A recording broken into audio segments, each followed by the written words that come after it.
La Asociación Cultural Volver a Marx, en colaboración con la Escuela Latinoamericana de Formación Hombre Nuevo, Mujer Nueva, comenzó su andadura a principios del mes de abril con la presentación del curso Bases para el Estudio del Marxismo, donde introdujimos unas pinceladas sobre la obra de Karl Marx y Friedrich Engels. Siguiendo el recorrido natural, el segundo curso apostó por la figura de Lenin.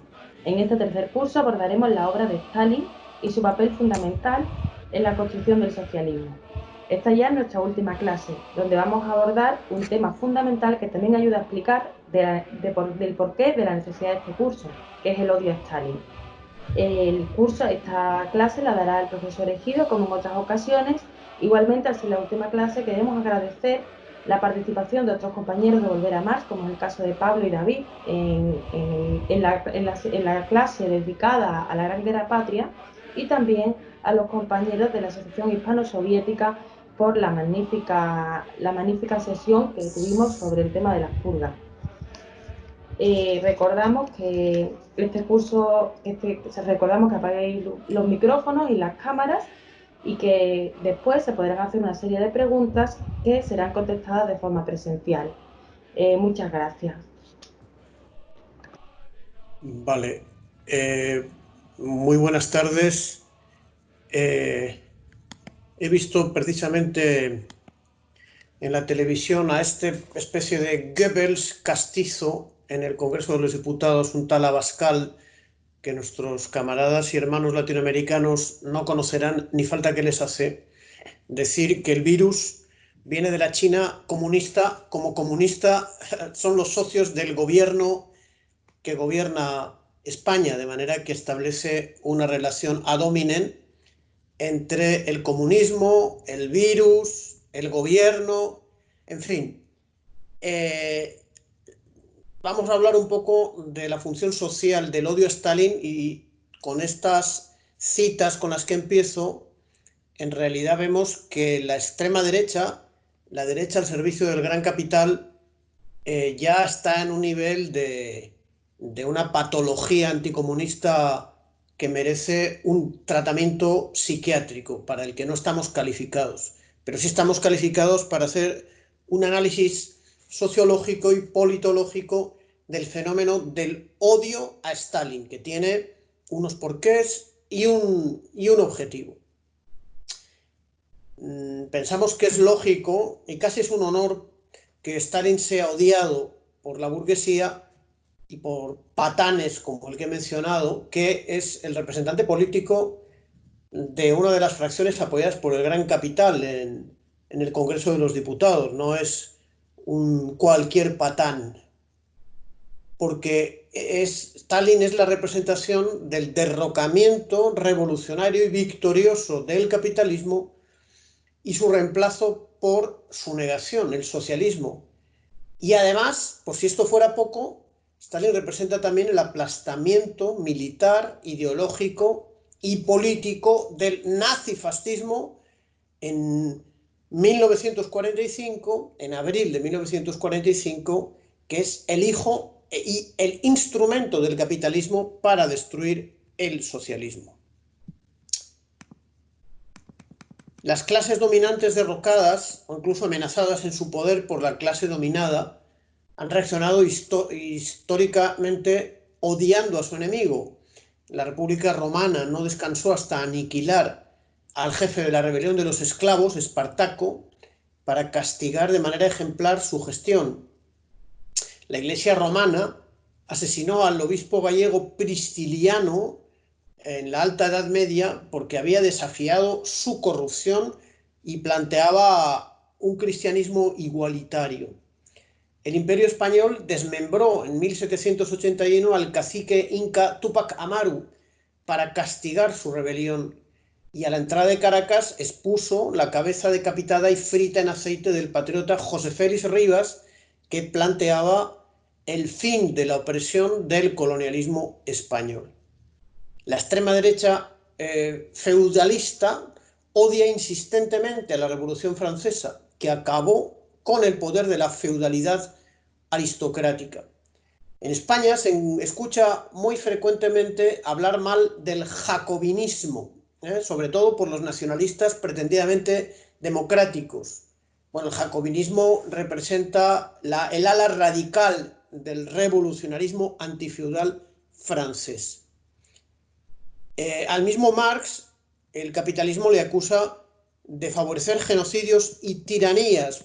El señor Aznar, responsable de 1 millón de muertos causados por la invasión de Irak de su amo norteamericano en el 2003, acusa a Marx de hambrunas y de campos de concentración por postular la abolición de la propiedad privada.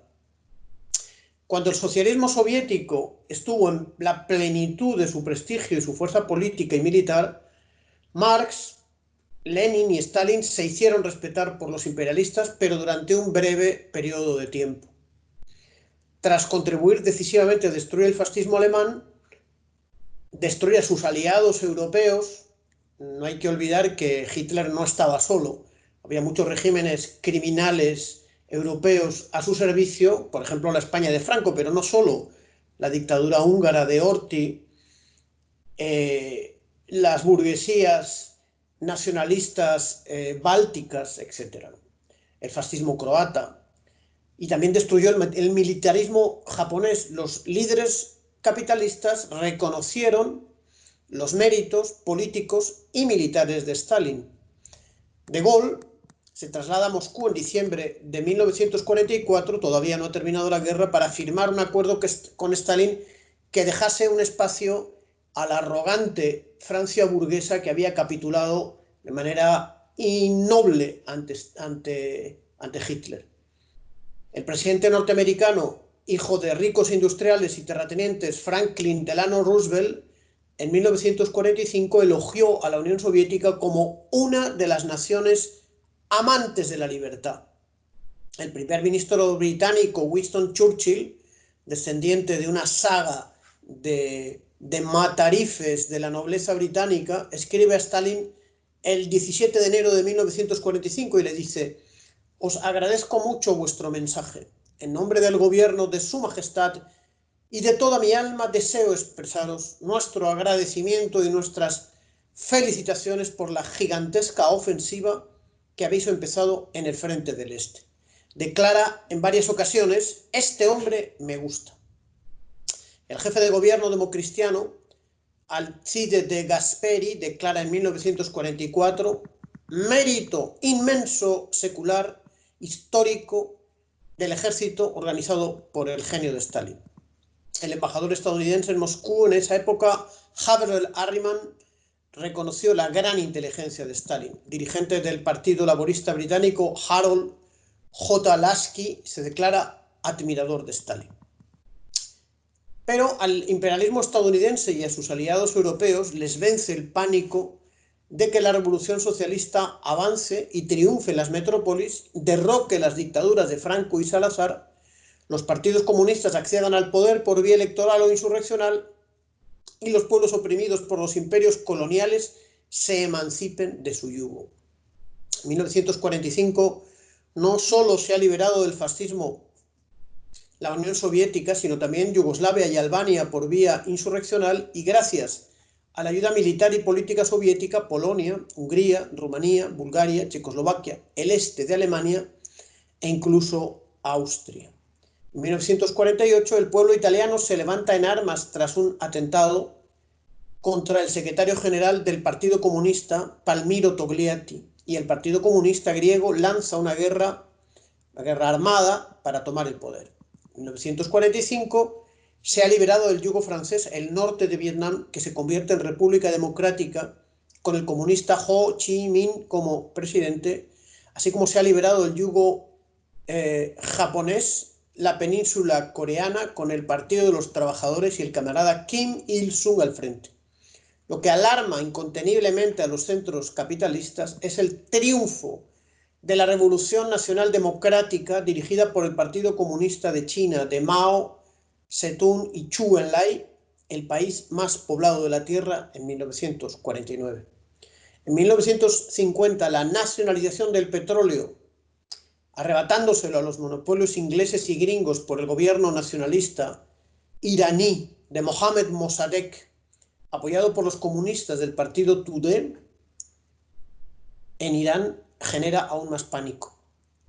Para 1947, la Unión Soviética está en condiciones de fabricar su propia arma nuclear y romper así la amenaza que significa la bomba atómica que los imperialistas han lanzado sobre la población civil japonesa de Hiroshima y Nagasaki en 1945. En 1947, el presidente estadounidense Truman declara abiertamente la contraofensiva del capitalismo bajo la consigna: la nueva amenaza es el totalitarismo ruso. La teoría nazi del imperialismo rojo es retomada por los estadounidenses. El anticomunismo y el antisovietismo se convierten en objetivo fundamental de los círculos reaccionarios. La propaganda anti-Stalin se pone en marcha como punto de apoyo a una serie de acciones militares, golpistas, subversivas y terroristas que buscan, primero, derrocar los gobiernos de democracia popular en el este europeo, Vietnam y China. Segundo, destruir a la Unión Soviética. Tercero, reprimir a las fuerzas revolucionarias en los principales países capitalistas, empezando por los partidos comunistas. Y cuarto, impedir y aplastar las revoluciones de liberación nacional que empiezan a desarrollarse en los países coloniales y dependientes: Malasia, Indonesia, Tailandia, Vietnam, Egipto, Siria, Irán, Palestina, Yemen, Irak, Argelia, Marruecos, Túnez, Congo, Kinshasa, Mali, Guatemala, México, El Salvador, Venezuela, etcétera, etcétera. El primer episodio de la ofensiva contra el tercer mundo es la Guerra de Corea.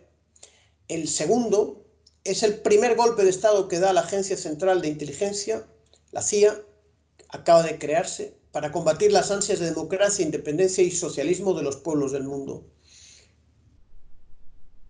Es un golpe que se da en Irán. En el año 53, el presidente que hemos mencionado, Mossadegh, es derrocado y encarcelado, su ministro de Relaciones Exteriores ejecutado, y la CIA y sus socios del M-16 británico instauran la sangrienta dictadura del Shah Reza Pahlavi, que caerá en la gran revolución de 1979. El tercero es el golpe de Estado también orquestado por la CIA contra el gobierno nacionalista de Jacobo Arbenz, que nacionaliza algunas tierras de la United Freight Company, llamaban la Mamita United, una compañía monopolista gringa de la que es abogado Foster Dulles, hermano del jefe del espionaje norteamericano Allen Dulles.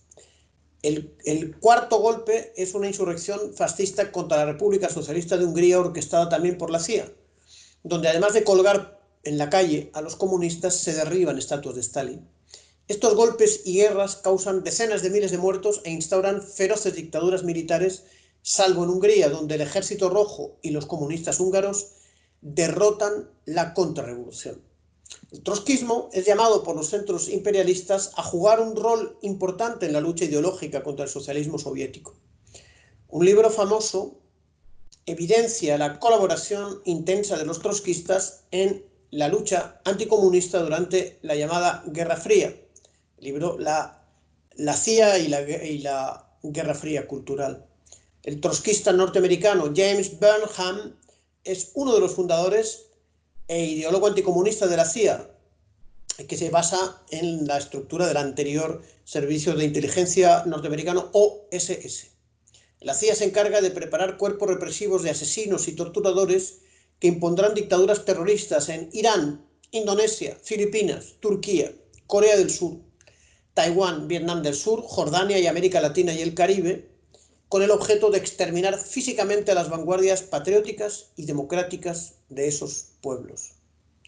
Los antiguos nazis son rescatados para participar en la ofensiva anticomunista. Ya en 1945, el jefe del espionaje nazi en la Unión Soviética, el general alemán Gehlen, acuerda con Allen Dulles, cerebro del espionaje norteamericano, como ya hemos mencionado, poner su red al servicio de los Estados Unidos. 10.000 fascistas ucranianos, croatas y húngaros son acogidos en los Estados Unidos para servir a la propaganda anticomunista. En Bolivia, policías nazis como Klaus Barbie, el jefe de la Gestapo en Lyon, que asesinó bajo la tortura al jefe de la resistencia golista Jean Moulin, es encargado por la CIA de crear la policía del régimen pro-norteamericano y reprimir a la izquierda, al movimiento sindical y a los indígenas. La dictadura franquista española es sacada del aislamiento internacional por el presidente Roosevelt para hacer de la misma un bastión anticomunista. La película Bienvenido Mr. Marshall de Berlanga, que tiene una cinta musical muy divertida, ¿no? Americano, lari, lari. Bueno, pues hablan de la cobertura que le empiezan a dar los gringos a la criminal dictadura sanguinaria de Franco, sin cuyo apoyo no habrían resistido hasta la muerte en su cama del criminal. En la metrópoli se desata la represión anticomunista. En Gran Bretaña, el trotskista George Orwell hace listas de comunistas y homosexuales para los servicios de inteligencia. El macartismo en el llamado país más democrático del mundo, los Estados Unidos, destruye la intelectualidad progresista de Hollywood y el pequeño Partido Comunista. La OTAN crea una red de grupos terroristas clandestinos llamada Gladio para destruir las organizaciones comunistas y los movimientos de masas. Los servicios de inteligencia se dedican a fabricar, mediante una fuerte ofensiva mediática, cultural, propagandística, el odio al comunismo y en particular a Stalin. Con el cómic Tintín en el país de los soviets llega la propaganda a la infancia.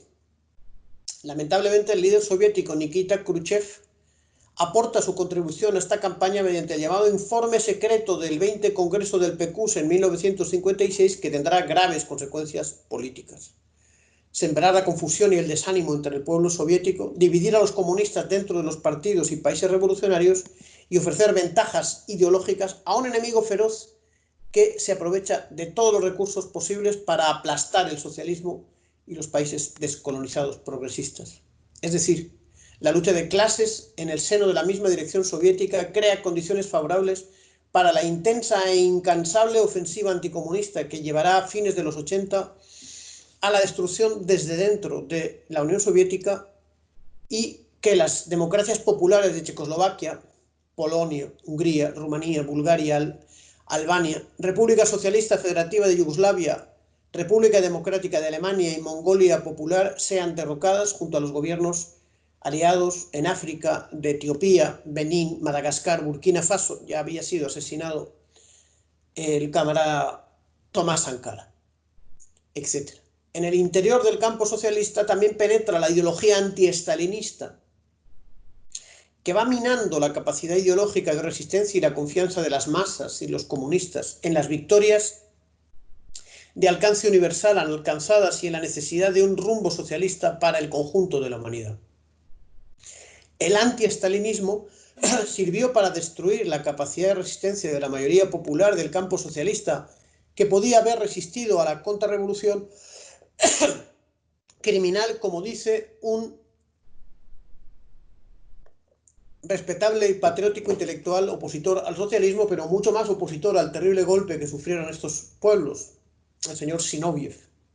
La mayoría de la población que tenía esperanzas, la población de la URSS y de Rusia, que tenía esperanzas de que acabara la pesadilla de la perestroika, permaneció pasiva. Es más, la gente aturdida por 6 años de propaganda reformista y radical había caído en un estado de confusión total y era incapaz de saber dónde estaba la verdad ni cuáles eran sus verdaderos intereses. Si esto le pasó al pueblo soviético, educado durante 3 generaciones por el partido en los valores del marxismo-leninismo, imaginemos el efecto psicológico de la campaña antiestalinista sobre los trabajadores de los países capitalistas occidentales, sin recibir ninguna referencia positiva de sus partidos comunistas, a excepción de los de Grecia, Portugal y Chipre, y en los 90 del pequeño Partido del Trabajo de Bélgica, PTB. El secretario general del Partido Comunista de España, Santiago Carrillo, había arremetido contra Stalin en su tarea de destruir ideológicamente el partido. Dice: negación de toda concepción totalitaria de la sociedad, sistema dictatorial ligado al nombre de Stalin, con todos sus excesos, sus atropellos y arbitrariedad. Ahí Carrillo demostró que no solo era un eurocomunista, sino volvía a sus orígenes trotskistas. En las metrópolis imperialistas, el odio a Stalin se ha convertido en ideología oficial ratificada por el Parlamento Europeo, que consagra la criminalización del socialismo, marxismo y comunismo y otras ideas progresistas y democráticas.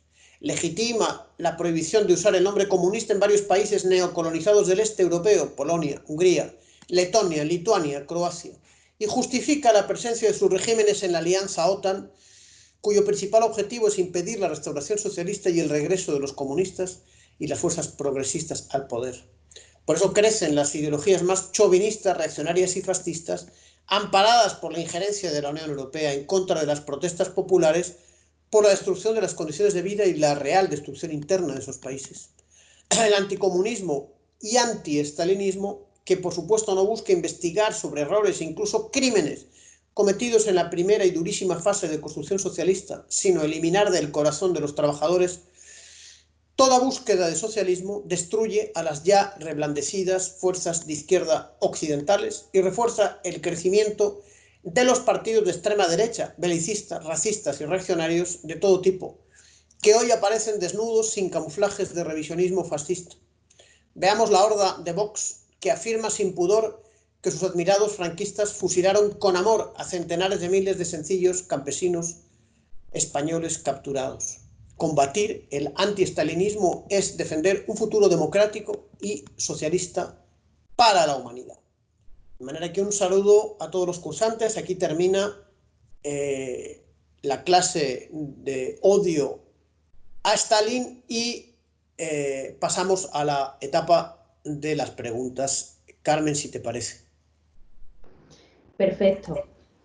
Decir que por un problema técnico esta sesión está siendo grabada, pero vamos a reproducir las preguntas en el orden que se dieron durante la sesión presencial. La primera es Martín, que pregunta: ¿puede ser que el lanzamiento de la bomba atómica en Japón por Estados Unidos haya sido para adelantarse al avance soviético sobre el imperialismo japonés?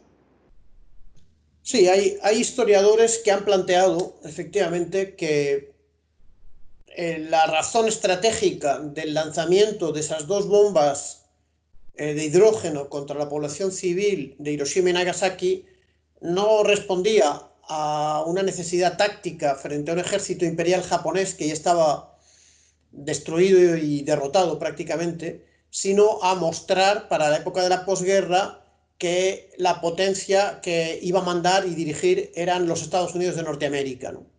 Eso parece, ¿no? Y mostrarle también a la Unión Soviética, a los otros países capitalistas, que a partir de ese momento mandaban los gringos. Cristian Lamesa pregunta: estimado profesor, dado lo visto a lo largo de este excelente curso, y en el caso de poder volver al poder el comunismo auténtico del camarada Stalin, ¿no sería hora de pasar a la ofensiva contra el capitalismo occidental, tal y como ellos hicieron exitosamente contra nosotros?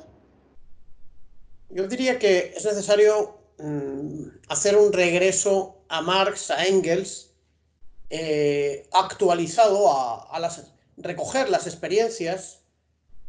No vivimos en la época de Stalin, pero hay muchos elementos que están vigentes. Sobre todo, vivimos una época de fuerte agresividad de las fuerzas reaccionarias del capitalismo, y lo que se requiere es un fortalecimiento ideológico y moral del comunismo para que pueda dirigir la construcción de casi prácticamente de la democracia, del socialismo, de la revolución nacional y democrática en los países del tercer mundo, porque frente a un comunismo en Europa Occidental totalmente dominado por el reformismo y sometido al posmodernismo, hay un capitalismo expresado por las fuerzas fascistas que es extremadamente agresivo y que no tiene ninguna contención, de manera que debe ser contenido y debe ser derrotado. Y hay que fortalecer ideológicamente a los partidos de la revolución. Clo pregunta: siempre se utiliza el argumento de que Stalin fue un genocida, pero nada se habla del colonialismo y neocolonialismo que se remite a la invasión de países como Holanda, Francia, España, en África o América, donde el asesinato de pueblos originarios, inclusive en tiempos actuales, son datos que no se presentan. ¿Cuál sería su reflexión frente a esto, profesor? Sí, es muy buena pregunta, porque realmente el capitalismo ha llegado a esta tierra en un mar inmenso de sangre, de dolor, de sufrimiento, de crímenes en masa, de guerras coloniales, de esclavitud en masa, que trata de ser una realidad que trata de ser camuflada por los innumerables plumíferos al servicio del capitalismo, ¿no? Porque sin duda el siglo XX está bañado en la sangre de las terribles guerras coloniales que realizaron potencias incluso tan decadentes como España, ¿no?, contra el pueblo de Marruecos, sufriendo la derrota de Anual, por cierto. También en el siglo XXI estamos viviendo la época de graves agresiones militares contra los pueblos, ¿no? El 1.000.000 de muertos en Irak 2003, 10 años, 9 años de guerra genocida contra el pueblo sirio a través de los sicarios paramilitares del terrorismo que se llama yihadista, mercenarios organizados por los servicios occidentales, ¿no? Y de eso no se habla, de eso no se habla. Yo creo que sí que es necesario recuperar el equilibrio y acusar al capitalismo en su fase tanto colonial, primitiva, como en su fase imperialista actual, por sus crímenes inmensos contra la humanidad y contra los derechos humanos y contra los pueblos, ¿no? Esperando que pague por sus crímenes y que sea sustituido por un régimen realmente pacífico, humano y civilizado, que no lo es el capitalismo. Ramil Lesca pregunta: ¿qué partidos piensa que mantuvieron el legado de Stalin después del 53? Es una pregunta difícil porque el movimiento comunista se dividió. Hubo el Mao Zedong, el Partido Comunista Chino, seguido por el Partido del Trabajo de Albania, manifestó su disconformidad con la imputación contra Stalin, pero también hay que decir que la línea en que salió del 20 Congreso del PQS fue derrocada al ser sustituido Nikita Khrushchev por un equipo realmente revolucionario que encabezó el camarada Leonidas Ilich Brezhnev durante los años 70, en los que el socialismo volvió a mostrar, socialismo soviético, su capacidad de construcción, su capacidad de construir una civilización avanzada, su internacionalismo proletario, su solidaridad con las revoluciones de liberación nacional y con el movimiento obrero mundial, ¿no? De manera que podemos decir que esa rectificación significó una lealtad a los principios del socialismo. El camarada David Alcázar pregunta: ¿qué papel jugó la intelectualidad occidental y su relación con los servicios secretos imperialistas en la Guerra Fría? Bueno, hay que decir que lo que se llamó la Guerra Fría, no así en España, que era junto con Portugal, el único país fascista abierto, aliado de Hitler, que sobrevivió gracias a los Estados Unidos. Pero en los países de democracia burguesa, el marxismo tuvo una influencia enorme, grande, en los medios académicos, en los medios artísticos, en los medios intelectuales, en la clase obrera, en el pueblo, en las corrientes religiosas y en toda la sociedad.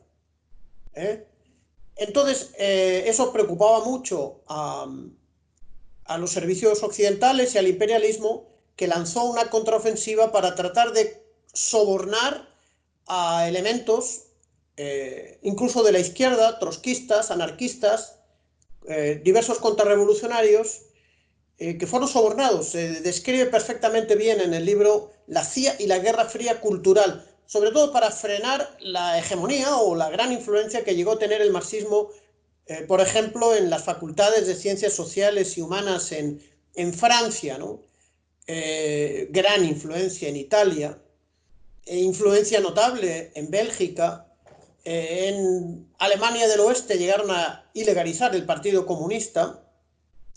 Entonces hubo un apoyo a varias corrientes, digamos, antimarxistas. Por ejemplo, la Escuela de Frankfurt, que se pretendía una corriente de izquierdas, pero que negaba capacidad revolucionaria de la clase obrera, y ahora el sistema capitalista ha impulsado la posmodernidad para tratar de alejar a la juventud, a los trabajadores, a la intelectualidad del marxismo, ¿no? O sea que todavía, a pesar de la destrucción de muchos partidos comunistas, la cobardía de otros, el reformismo, el eurocomunismo, sigue asustando mucho la influencia que puede tener en la intelectualidad, en los trabajadores, el marxismo, y para eso reclutan mercenarios y mantienen una ofensiva ideológica permanente, constante, que no se detiene ni un segundo. El compañero Jorge Álvarez pregunta, en la Revolución de América Latina, ¿cuál ha sido la fuente de ataque a Stalin? Por ejemplo, la Revolución Cubana con el Che no se adhirió a esa campaña, pero sí ha habido desestalinización de los partidos comunistas. Yo creo que en América Latina Stalin ha estado poco presente hasta que llegó Monedero, fíjate, Juan Carlos Monedero, que en el año 2006 o 2007 tuvo un titular en el periódico de la derecha de Caracas exigiendo a Chávez que no implantase el estalinismo en Venezuela, ¿no? Fíjate, ¿no? Poniendo condiciones, además, como un verdadero neocolono que imponía condiciones al gobierno bolivariano, ¿no? Algo realmente inaudito, ¿no? El Che Guevara ha reivindicado a Stalin. En Cuba no ha habido una reivindicación, desde luego, de Stalin.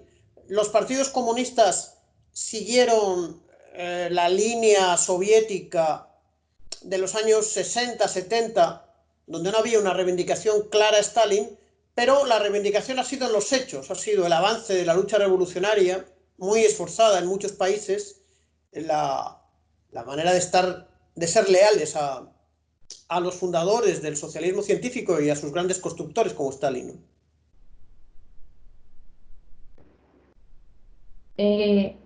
Agustín pregunta, ¿qué piensa de la tesis de Josa sobre el socialimperialismo de la URSS? ¿Qué piensa en general de Albania socialista, que era quien mantuvo más presente el nombre de Stalin? Bueno, eso del socialimperialismo es un invento conceptual y ideológico de algo muy nefasto que fue, como llamaban los chinos, la gran revolución cultural proletaria, que ni fue revolución, ni fue cultural, ni fue proletaria, fue un giro antisoviético y anticomunista apoyado por el Mao senil, que se apoyó primero en un dirigente Lin Piao, que fue acusado de intentar derrocar a Mao, y luego en otro grupo de dirigentes que se llamó la Banda de los Cuatro. Esos inventaron la mentira grosera, la calumnia antisoviética del socialimperialismo, y Enver Hoxha, que no era un teórico muy original, la recuperó para dividir el movimiento comunista internacional, para calumniar a la Unión Soviética y prácticamente para exculpar al imperialismo norteamericano, que es el verdadero imperialismo y el único imperialismo. Esa mentira josaísta ha causado mucho daño, porque hay alguna gente sin conocimiento político que la ha hecho propia, ¿no? Yo creo que la República Popular de Albania a mí no me parece un modelo a seguir, la verdad. Fue un país conducido a concepciones erráticas y ultraizquierdistas, que se aisló del campo socialista, que no desarrolló las fuerzas productivas y que luego capituló de una manera más vergonzosa que lo que pasó en el resto de las democracias populares. No creo que es una referencia en Enver Hoxha. David Alcázar pregunta, ¿es cierto que en los últimos tiempos la imagen que se tiene de Stalin va siendo cada vez más objetiva? ¿A qué se debe este cambio según su opinión? Bueno, en Rusia y en las antiguas repúblicas soviéticas, además en Georgia, que está gobernada, es como una neocolonia norteamericana, pero es el país natal de Stalin, hay un respeto realmente muy importante. Las encuestas de un grupo, además de derechas, de una agencia de encuestas que se llama Levada, de Rusia, ponen de manifiesto que de los años 90 para aquí ha crecido el apoyo a Stalin, que es como el mayor líder histórico de Rusia para el pueblo ruso. Porque el pueblo ruso compara los avances de la época Stalin. Es un pueblo que también ha sido educado en la libertad nacional, en sentimiento nacional patriótico, y tiene a Stalin como uno de sus grandes abanderados, ¿no? El mundo occidental no creo que pasa eso, está completamente alienado eh, y lo excluiríamos de esta evolución positiva atribuible solamente a Rusia y a otras repúblicas exsoviéticas. Nico pregunta, lo escucho y me da la sensación que el principal déficit por el cual hay debilidad ideológica y nos entraron con las críticas a Stalin y tantas otras cuestiones es que en los comunistas es producto del debilitamiento o escaso grado de formación de cuadros, ¿no le parece? Sí, yo creo que ha habido pues una penetración paulatina de las ideas capitalistas socialdemócratas. En el caso de España, yo reflexionaría sobre lo que significó la pérdida de grandes líderes comunistas que tuvieron un rol en la guerra nacional revolucionaria y su sustitución por oportunistas como Santiago Carrillo, como Francisco Antón, como Manuel Azcárate y otros, y se produjo un debilitamiento ideológico. Eso va acompañado de un abandono de la tarea de formación. Y es la mejor camino para entregar el partido a la burguesía, es que sea la burguesía y el imperialismo a través de sus órganos mediáticos, educativos, ideológicos, editoriales, académicos, quien forme a tu formación, a tu militancia. Si no la forma el partido, la forma la burguesía. Y eso es lo que ha pasado, ¿no? Yo creo que eso es lo que ha pasado. Y al final la militancia de un supuesto partido comunista reproduce las concepciones ideológicas liberales del capitalismo, ¿no? Nada más. Si no se hace un sostenido esfuerzo de formación, como lo hace, por ejemplo, el Partido Comunista portugués, ¿no?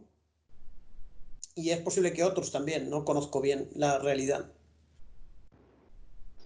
Jesús pregunta, ¿qué podría decir? ¿Cómo valoraría la figura de Pol Pot y el Partido Comunista de Kampuchea?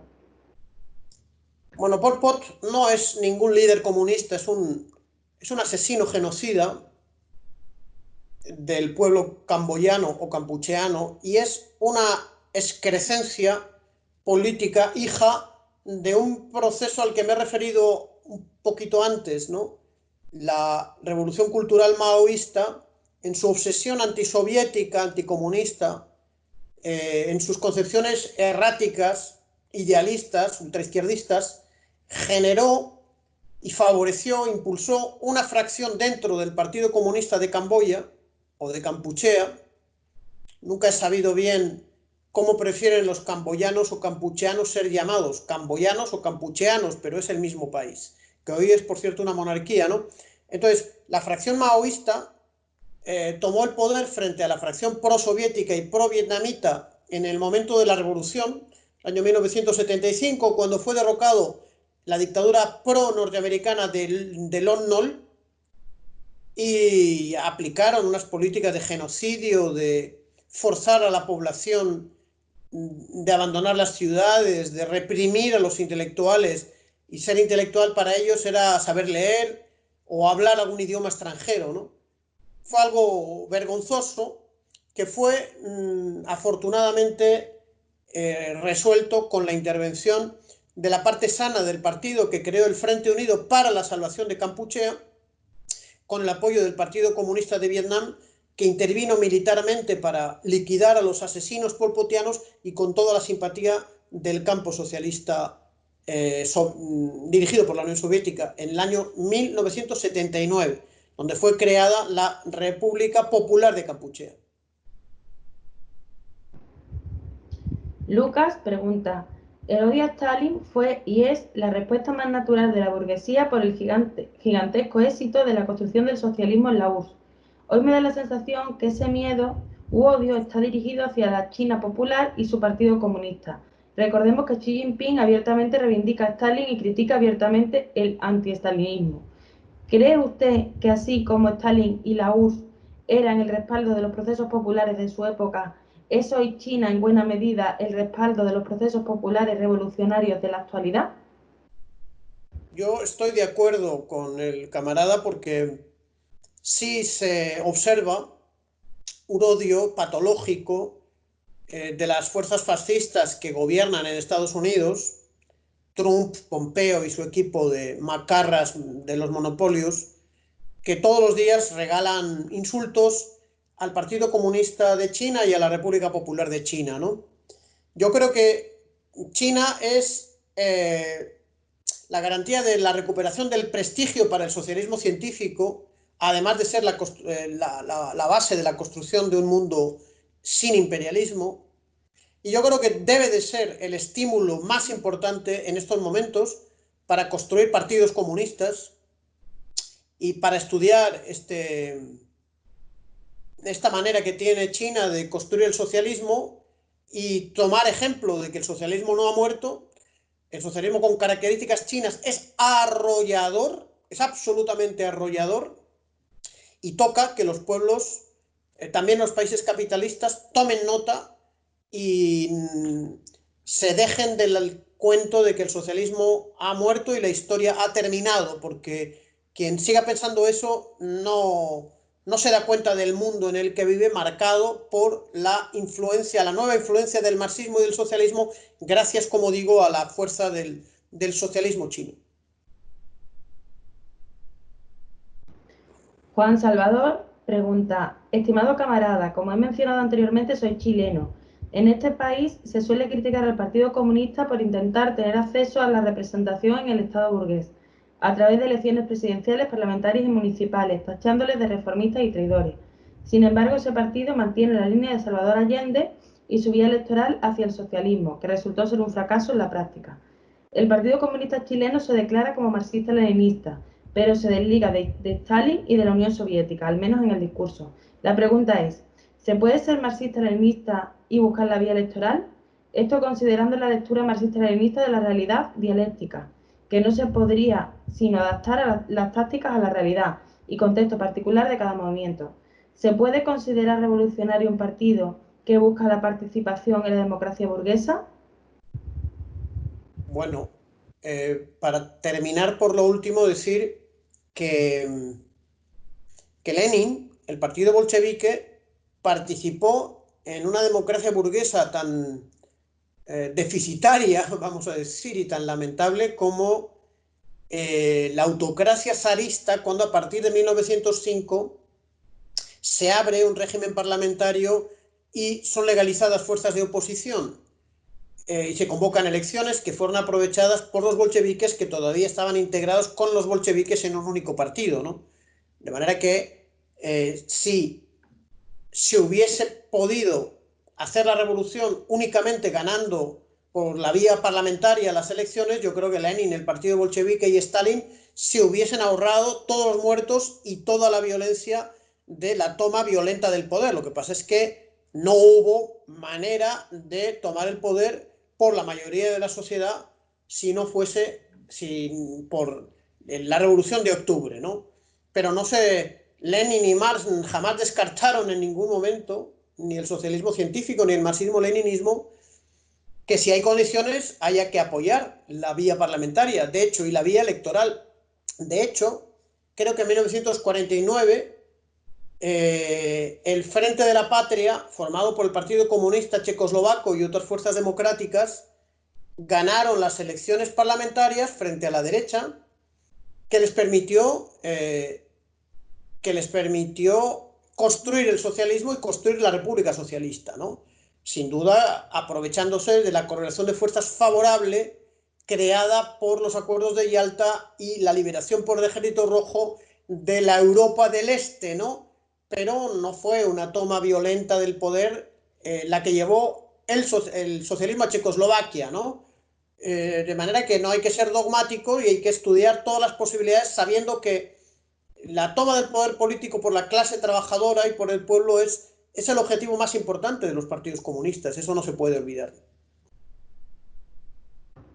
Bernardo pregunta, teniendo en cuenta los principios estudiados durante estos cursos, ¿qué condiciones básicas y principios mínimos deben de tener los acuerdos y alianzas de los comunistas en su actividad política y social para no degenerar en un medio plazo o legitimar o acabar realizando políticas oportunistas o salirnos de nuestros objetivos? Yo creo que no hay una vacuna probada permanentemente contra la degeneración por el paso del tiempo de las fuerzas revolucionarias, pero hay que intentarlo, ¿no? En todo caso, lo que no hay es una receta capaz de ser aplicada en todo momento y en toda situación para saber cómo se tiene que conducir una fuerza revolucionaria, porque las circunstancias son muy variables, muy cambiantes, muy diferentes en cada país, en cada continente, en cada modo de producción, en cada etapa histórica. Yo creo que el Partido Revolucionario armado por el materialismo dialéctico tiene que establecer las contradicciones fundamentales del momento y la política, el programa político que se deriva de las contradicciones fundamentales, ¿no? Que son distintas en cada momento histórico, ¿no? Sin olvidar la necesidad de agrupar a las fuerzas populares de la manera más unitaria posible para llevar adelante la consecución de los objetivos del programa político establecido por los revolucionarios y por los comunistas, ¿no? Eso es lo que se puede decir de manera un poco general, ¿no? No se puede concretar demasiado, ¿no? Xavi pregunta, los trotskistas siguen reivindicando la falsedad de la teoría del socialismo en un solo país y llaman a Stalin y los suyos burócratas que liquidan el ser del partido bolchevique, que van contra la clase trabajadora rusa. ¿Qué puedes decir de eso? Yo no creo que los trotskistas estudian ya mucho el programa este que tenían de revolución permanente. Lo que sí observo en el Congreso Español es que algunos izquierdistas hacen un curso acelerado de trotskismo, citan autores trotskistas. He visto a es joven todavía, ¿no? Un eurocomunista que fue el escudero más importante de un líder de la derecha, de la Izquierda Unida, de una comunidad autónoma, totalmente vendido al nacionalismo burgués en el poder. Bueno, pues ese alevín eurocomunista hoy se ha disfrazado de trotskista y en sus discursos en el Congreso suele hablar de Mandel y de Alain Krivine, de Pastor y de no sé cuántos, ¿no? Pero simplemente es un reflejo electoralista para tratar de engañar a un electorado y a una opinión pública totalmente ignorante y sin ninguna educación. Los trotskistas también se han apoyado y se han aprovechado del fenómeno Podemos. Luego en la Argentina no conozco, espero que en Argentina descienda la fuerza electoral que han tenido los trotskistas y vaya ocupando el espacio que históricamente ha tenido el comunismo argentino, que lamentablemente está dividido, ¿no? Para asegurar una vía argentina al socialismo y que las fuerzas burguesas, incluso nacionalistas, no sean casi los únicos actores progresistas del país, ¿no? Pero el trotskismo no se dedica a muchas florituras ideológicas. El trotskismo florece en los momentos de contrarrevolución, muy difíciles para la clase trabajadora, el caso de España, ¿no? Cuando se cayó el Partido Comunista de Francia por sus propias debilidades y errores, ha florecido, pero como flor de un día, el trotskismo francés siempre agazapado, llegó a tener 5 eurodiputados, ya desapareció eso cuando ha surgido algunas otras fuerzas políticas de izquierda radical que no le dejan al trotskismo espacio político. En España el trotskismo tiene el mayor espacio político de toda su historia, ¿no? Un momento de gran confusión, de gran explotación, de grandes problemas. Eso es lo que puedo decir. Por último, Nico pregunta, ¿tuvo Stalin la intención o intentó preparar a algún camarada como continuador de su línea? Yo llegué a leer algún artículo, pero no lo sé exactamente, ¿no? Hablaban de un camarada Ponomarov. No tengo un conocimiento. Lo que sí que sé es que el partido bolchevique con Lenin, con Stalin, preparó muchos cuadros. Esos cuadros tomaron el poder político. Luego hemos visto que su esfuerzo pedagógico con textos como Cuestiones del leninismo, problemas del leninismo, buscaban formar a la cantidad de miles y miles y miles de jóvenes trabajadores, trabajadoras, campesinas, campesinos, nuevos intelectuales, soldados, policías, que se incorporaban al partido y trataron, yo creo que Stalin hizo lo posible, salió de la guerra patria enfermo, desgastado y viejo, y sin duda hubo un problema porque las fuerzas oportunistas tomaron el poder en el 20 Congreso y marginaron a las fuerzas más revolucionarias, que encima fueron declaradas grupo antipartido y expulsadas del partido, ¿no? Malenkov, Gorochilov, Molotov y Kaganovich, grupo antipartido. Hoy hubo problemas en la sustitución en la cúpula del partido. Y luego muchos más problemas cuando llegó Gorbachev, claro. Parece que los chinos, los cubanos, los vietnamitas, los coreanos han avanzado más en la política de cuadros, más que los soviéticos en su momento. Bien, pues esto ha sido todo. Pedimos disculpas de nuevo por el error técnico que cometimos y que por eso hemos tenido que regrabar este programa. Y bueno, y también de decir que sigáis atentos a nuestras redes sociales donde iremos anunciando las próximas actividades que vayamos a realizar. Y muchísimas gracias a todos los que habéis participado en el curso, al profesor, a la Asociación de Amistad Hispano-Soviética, a los otros camaradas de Volver a Más como Pablo García y David Alcázar. Y nos vemos próximamente. ¿Quiere decir algo de despedida, profesor? No, saludar a todo el mundo y desear y hacer lo posible, que hagamos lo posible para fortalecer la asociación Volver a Marx, y que cada día sea más fuerte y pueda cumplir su función de formar a muchos cuadros y de volver a Marx, efectivamente. Pues muchísimas gracias de nuevo.